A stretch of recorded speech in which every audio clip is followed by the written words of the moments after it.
क्या आप जानते हैं, एक बार दशानंद रावण अपने आराध्य भगवान शिव को शिवलिंग के रूप में कंधे पर उठाकर लंका के ओर चल पड़ा था।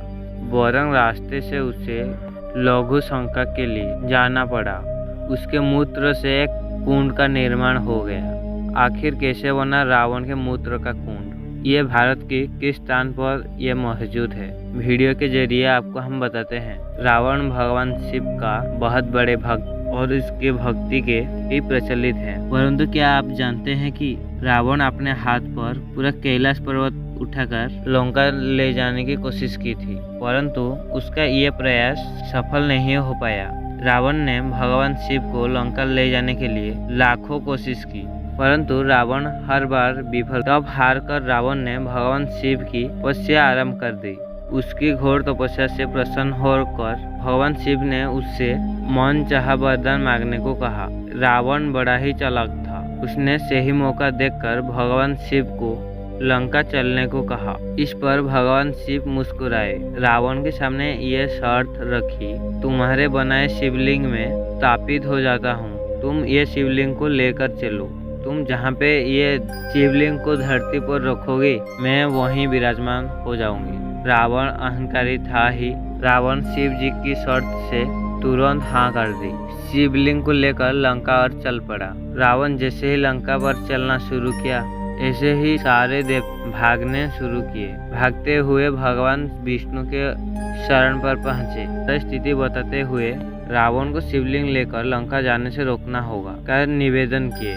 भगवान विष्णु सर्वज्ञाता तो थे ही, सबको आश्वस्ति दिया और वापस जाने को कहा। इसके बाद भगवान विष्णु ने गंगा को रावण के पेट में समाने को कहा। स्वयं बालक का रूप धारण करके रास्ते में खड़ी हो गई। जैसे ही गंगा रावण के पेट में स्थित हो गई, रावण को बहुत तेज लघु शंका लगी। रावण विचलित होकर इधर उधर देखने लगा, क्योंकि भगवान शिव की शर्त अनुसार शिवलिंग धरती पर रखा जाता, भगवान शिव वहीं पर स्थापित हो जाते।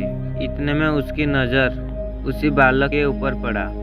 उसने उस बालक को पास बुलाकर शिवलिंग पकड़ने को कहा और उस बच्चे को राय भी दी, शिवलिंग को जमीन पर ना रखे। शिवलिंग को पकड़ के रखने के लिए उस बालक को स्वर्ण मुद्रा देने का भी वादा किया। इसी बात में बालक मान गया, शिवलिंग को पकड़ लिया।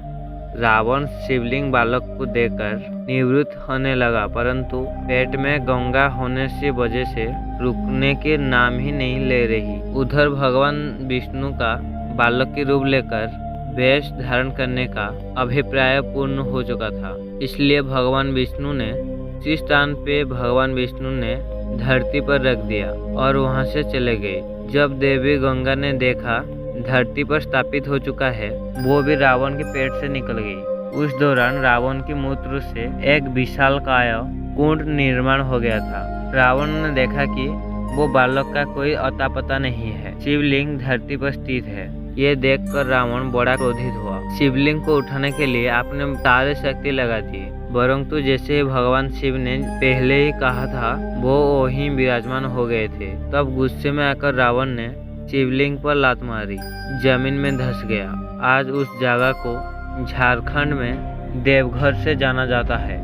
आज भी रावण का मूत्र कुंड वहां पर स्थित है। यहाँ श्रावण के महीने में श्रद्धालु की भीड़ जल चढ़ाने से बहुत दूर दूर से आते हैं। ये लोग तो पैदल ही कांवड़ लेके जल चढ़ाने के लिए आते हैं। दोस्तों, ये वीडियो आपको कैसी लगी कमेंट पर जरूर बताइएगा। आप कभी देवघर जाए हैं तो कमेंट पर जरूर बताना।